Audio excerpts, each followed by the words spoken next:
Приветствую вас, мои хорошие! Сегодня будем делать красоту к Пасхе, предстоящим праздникам. Яйцо берем, пенопластовая заготовочка, 12 сантиметров. Смотрим на одну вершину, здесь вторая точка. И я с помощью шнура через эти точки, натягивая шнур,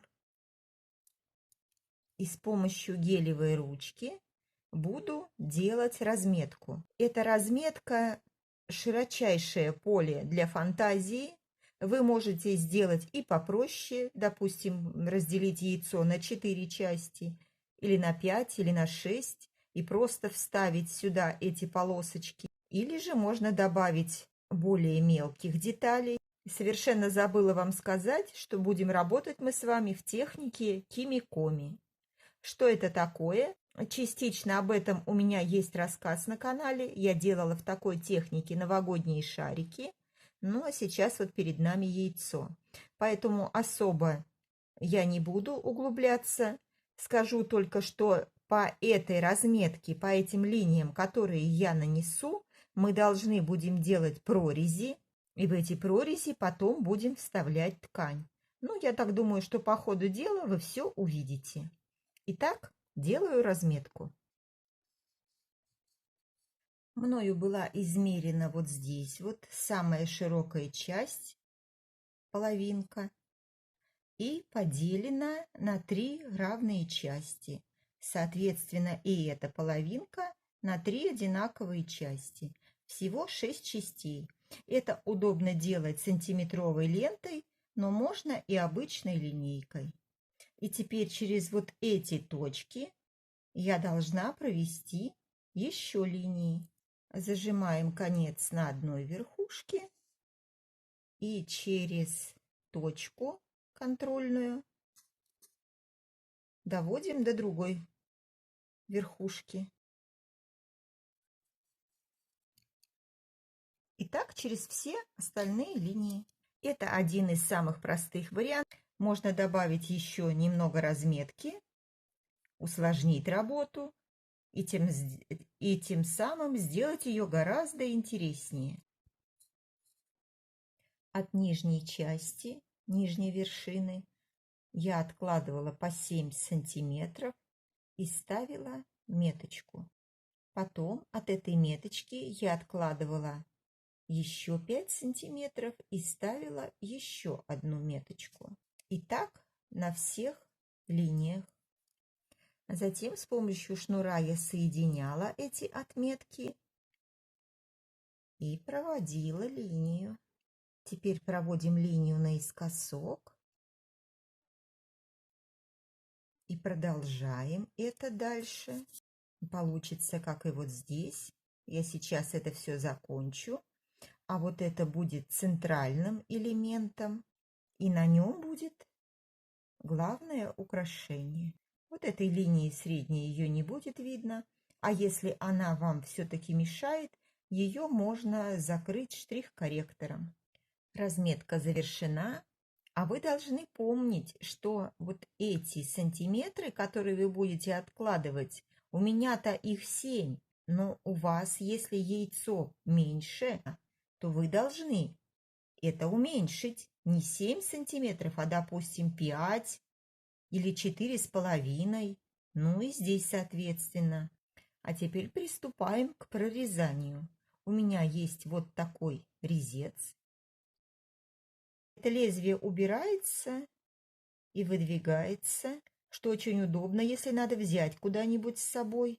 И теперь я вот эти все линии разметки, ну, за исключением вот этой центральной, я должна прорезать. Прорезать надо не очень глубоко, ну, может быть, миллиметров 5 максимум. Глубже не надо.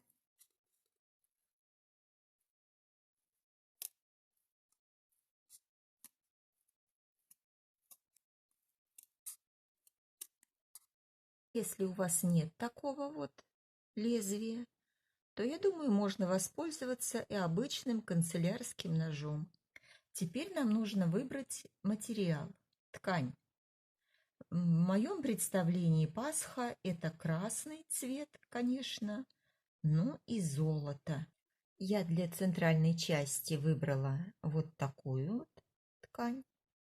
Очень яркая, переливается и тонкая, удобная в работе. Вот эти центральные ромбики выполнены.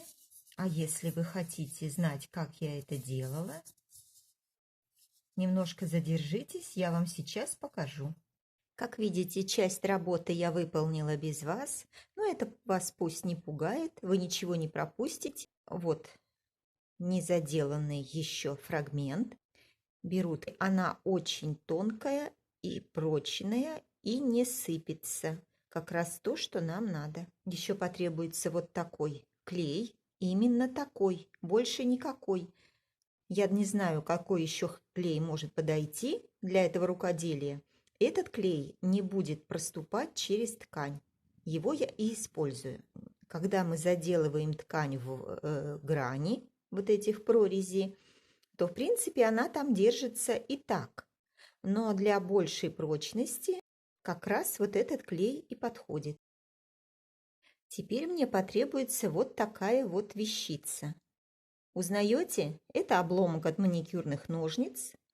Мне вот он очень подходит. Вы можете выбрать, что больше подходит вам. Кто-то использует пилочку для ногтей, кто-то деревянную шпажку. Выбор за вами. Накладываем ткань на вот этот сегмент. И вот этим своим инструментом я обозначу гранит. Немножко подзаправлю. Теперь уже виден контур этого сегмента, а все лишнее мы должны отрезать.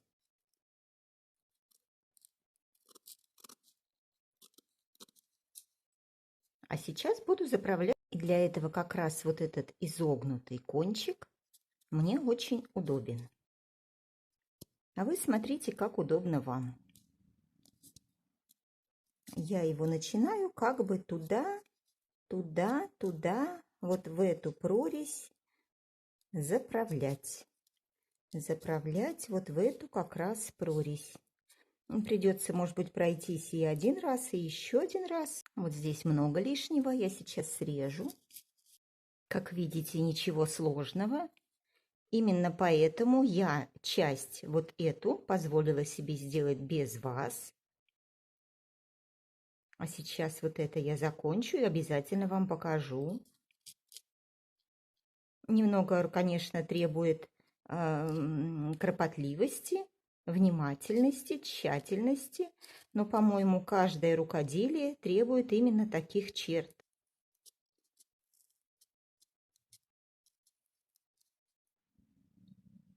Выбранный сегмент покрываем слоем клея. Я начну вот с этого роскошного золота. Теперь обозначим границы сегмента.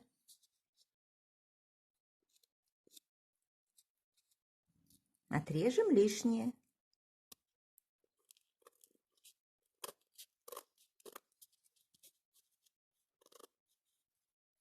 А теперь начинаем заправлять.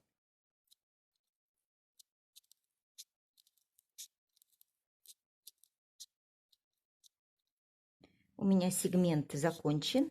Надеюсь, и вы справились. Теперь хочу перейти к следующему. И его я хочу делать из тесьмы. Если у вас тесьма с геометрией, а не цветочная, ну, важно как раз подобрать кусочек такой, чтобы соответствовать вашим замыслам. Я постараюсь, чтобы вот эти вот точки были как раз по центру. Вот с этой тесьмой работать достаточно сложно. Поэтому для первого раза, если вы хотите попробовать, я бы вам посоветовала ограничиться какой-нибудь просто эластичной тканью или хлопчатобумажной. Потому что вот эти будут, вот она ворсится. Это надо все очень тщательно заделывать в определенном направлении. Поэтому для первого раза тяжеловато. Вот эту тесьму я выбрала именно за ее роскошный вид, за ее великолепие, за ее блеск.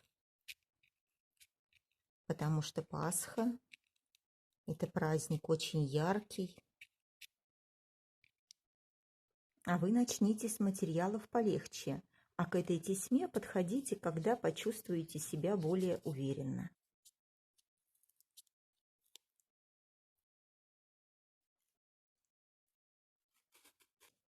Я результатом очень довольна.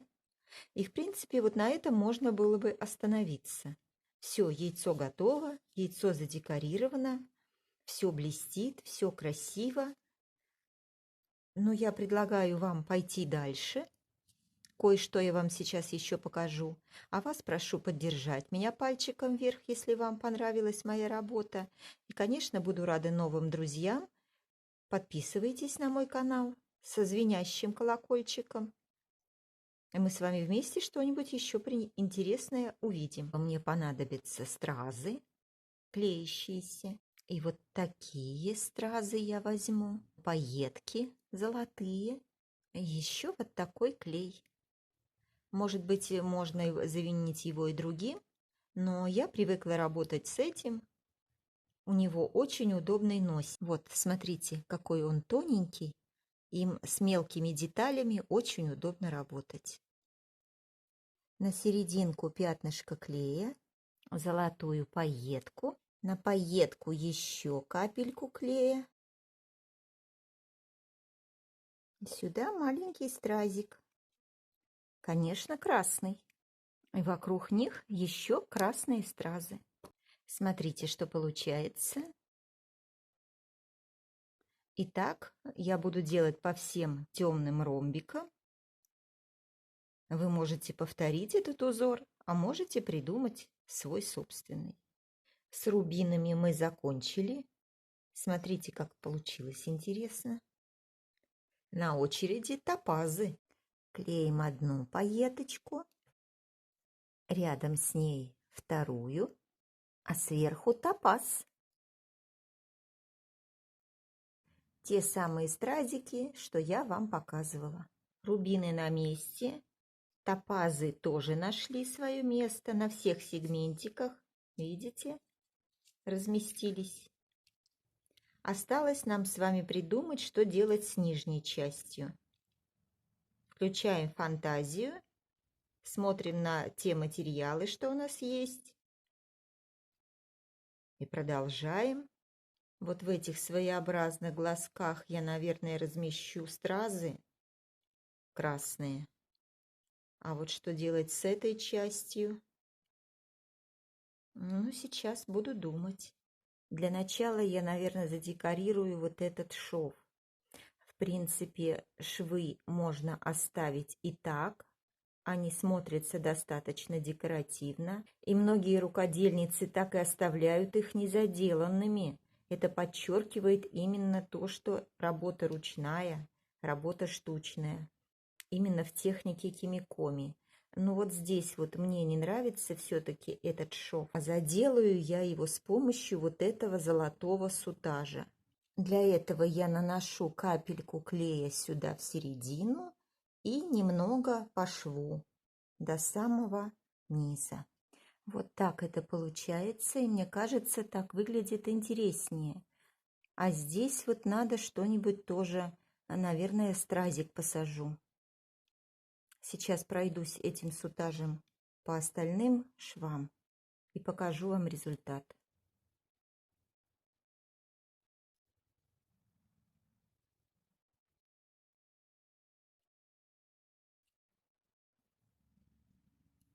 Вот это вот место получилось не очень аккуратно.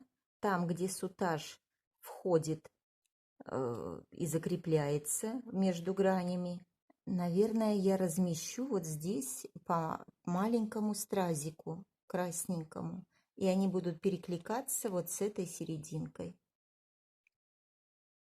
Наношу клей и сажаем стразик.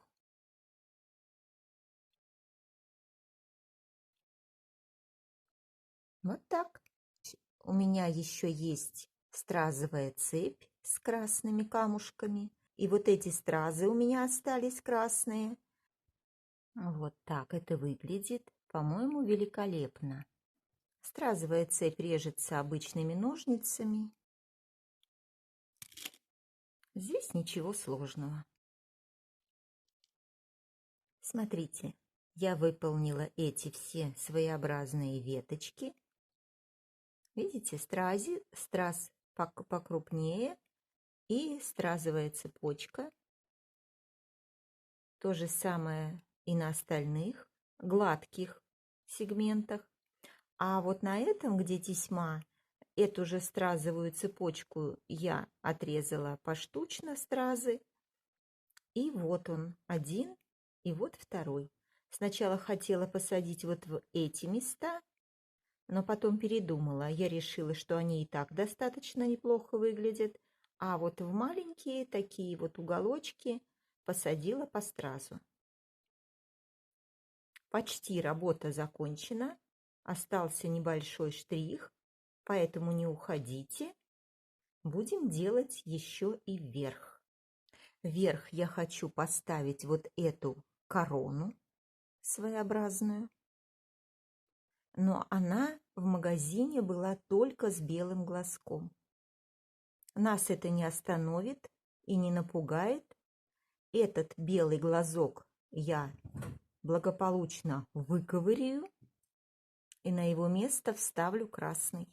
И это будет своеобразным завершением, своеобразной короной на моей работе.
Я не знаю, как там у Фаберже, я с ним не работала, но, по-моему, и у нас получается неплохо.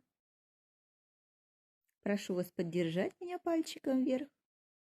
С удовольствием прочитаю ваши комментарии по поводу этой работы. И, конечно, жду вас опять в гости к себе. До следующей встречи. С вами была Марина.